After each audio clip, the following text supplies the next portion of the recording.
Well, let's call the meeting to order at September 21st at 4 p.m. Roll call, I guess shows everybody here but Dave Kleiss.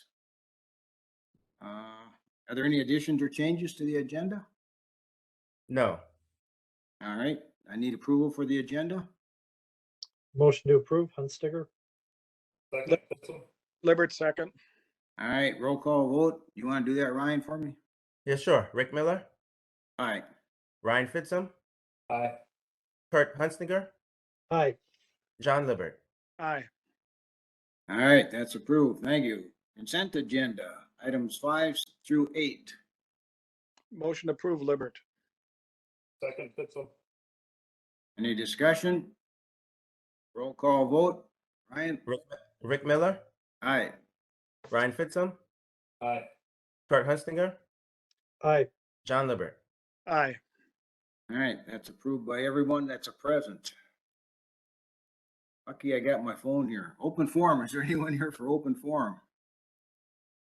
No, we don't have anyone for open forum at this time.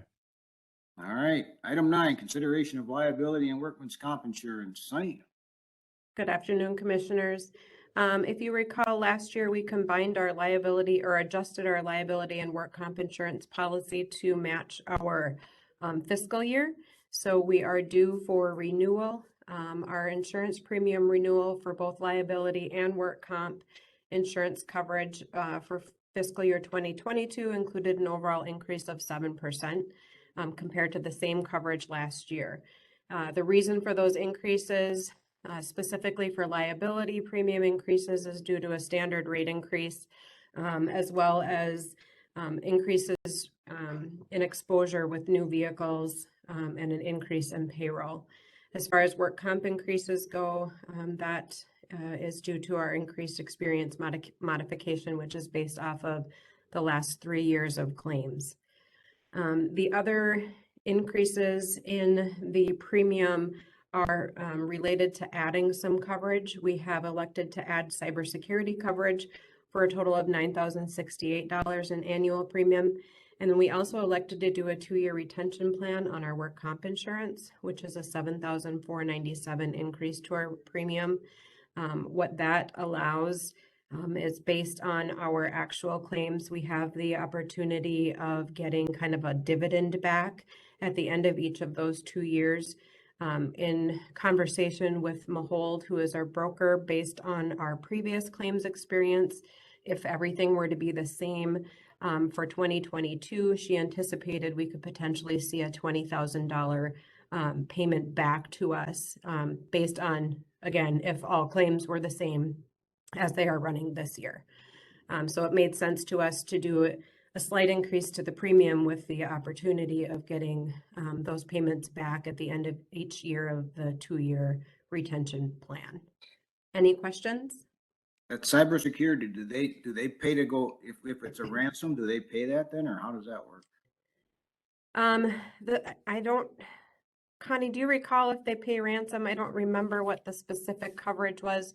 The security itself, though, will be that they would then look into any breaches of data that we may have. The security or the cybersecurity insurance would pay for an agency to do the deep dive and determine if any sort of malware or any sort of breach actually released private confidential information, and if there's any follow-up that we need to do as an agency.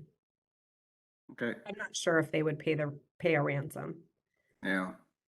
Okay. Is that just for information, or do you need a motion for that? Just for information. Connie, you're on mute, I think. Well, there is a $25,000 deductible per occurrence, which I think would cover some of the ransom. Okay, you kind of broke up, but I think we got the message out of it. Anybody got any questions? All right, thanks, honey. Yep. Just lost my page here. Item 10, resolution, that's Title 6. That's you too, Sonny. Yeah? That is me too. So every 3 years, on October 1st, Metrobus is required to submit information to the FTA as part of our Title VI program. In the packet, you will see a very lengthy document that includes all of the required information in the form of our Title VI plan. That plan would go into effect December 1st of 2021. Any questions? Oh, we need approval for that one? Yes, that we would need approval for the resolution. All right. Make a motion to approve. Is there a second? Libbert second. All right. Is there any further discussion? Roll call vote? Rick Miller, Aye. Ryan Fitzum, Aye. Kurt Hunstinger, Aye. John Libbert. Aye. All right, that passes unanimously for us, for those of us that are here. Item 11, consideration of Connect Service Program. Dave Green? Good afternoon, Commissioners. If you recall, last meeting, last month, I brought forward some questions and some ideas about the Connect service model, and the group decided to, the feedback that was provided was to extend the model because of the issues that we've had with COVID-19, and then 6 months after the extension, which would actually be January, the request, I believe John made the request to bring an update or a report to the board. And so the idea was that we would extend it for an additional year with a report after 6 months. And so just making that, we would need a motion to make that official this month. All right, anybody got any questions for Dave? Somebody want to move to that then? Hunstiger will make a motion to, for the extension of the Connect service. Libbert second. Further discussion? Ryan, roll call vote? Rick Miller, Aye. Ryan Fitzum, Aye. Kurt Hunstinger, Aye. John Libbert. Aye. All right, that motion is approved. All right, department update, IT update, Steve? Yeah, good afternoon, Commissioners. Steve Williams here. I have a brief update for our IT department I'd like to share with you. The first thing I'd like to talk about is our new fare boxes. As you may recall, we installed new fare boxes actually last November into our fleet. However, due to COVID, we have not been collecting a fare. As you know, we're going to begin collecting fares on October 1st, which means we'll be able to start using our new fare media. Some of the options we have for our new fare media include Smart Ride cards. With Smart Ride cards, you can purchase and reload passes and stored value. You can do that online at our new ticket vending machine that was installed in our transit center at the transit center window. Our current outlets that we have will offer stored value cards with a $25 preloaded amount. And we are currently working with some of our higher volume outlets to offer the ability to sell additional products and reload existing cards. That option we hope will be available soon, except we're still in negotiations with those outlets. You can use those Smart Ride cards without registering, so anybody can use them. However, there are definitely some benefits to registering your card.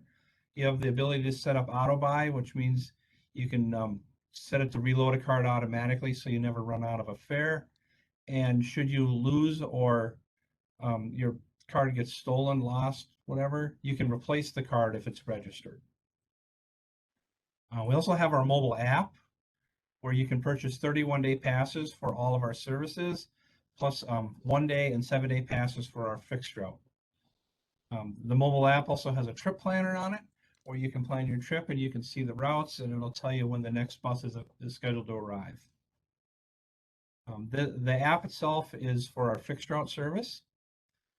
And on Sunday, we also began a promotional period where you can exchange existing unused passes for this new Smart Ride card. So anybody who had passes from before that they had not used yet. So we started doing that on Sunday. We have a table set up at the transit center, and that's actually going really well. We've had a lot of good turnout so far. Like I said, we started doing it on Sunday, and the turnout's been really tremendous on that. Dave mentioned the Connect service. We are also in the process of finding a solution for a Connect app. We're working with our vendor of our current software to see what solution they have available. And we also are planning on reaching out to other vendors to see if they might have a solution that'll work for us. We recently completed a campaign where we replaced aging mobile data terminals in some of the buses. Some of this equipment, believe it or not, was from when we did our original paratransit install in 2000. So some of that equipment is actually 21 years old. So it was due to be replaced. Let's see. And with all the cyber issues going on, Sunny kind of mentioned that a little bit earlier, we're trying to take a proactive approach to cybersecurity. So in the new fiscal year, we'll be adding, to enhance our security, we're going to be adding endpoint detection and response software to our computers and our servers to help monitor should an incident occur. And as Sunny also mentioned, we're adding cybersecurity insurance to our renewal package. So that's all I have. Thank you for your time. I stand for questions. All right, let the record show that Mr. Kleiss came on board at 4:08. So Dave, you're here. So we're on the last agenda item, so we're in a comment period. I'm sorry. I just wanted to make sure. I knew the meeting would be really quick, Rick, if you were chairing it. So little technical difficulties, but I'm here. All right, Yeah. well, we just got questions, I guess, and if anybody's got, commissioners got any Keep sharing. questions? Commissioners, any questions for anything, on anything? You got it from now on. Next item, next thing is adjournment.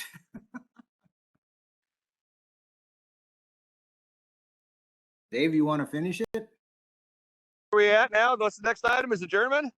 Yeah, adjournment unless Ryan has something to say. Yeah, Ryan, you got anything? But not at this time. If we can move to adjourn. All right. Well, then we will move. I will take a motion to adjourn, I guess, first. That's so moved. Is there a second? Hunstiger, second. Unstiger, second. Ryan, would you please take the roll on adjournment? Dave Kleiss, Aye. Rick Miller, Aye. Ryan Fitzum, Aye. Kurt Hunstiger, Aye. John Libbert. Aye. And we meet in person next time, right? That's correct.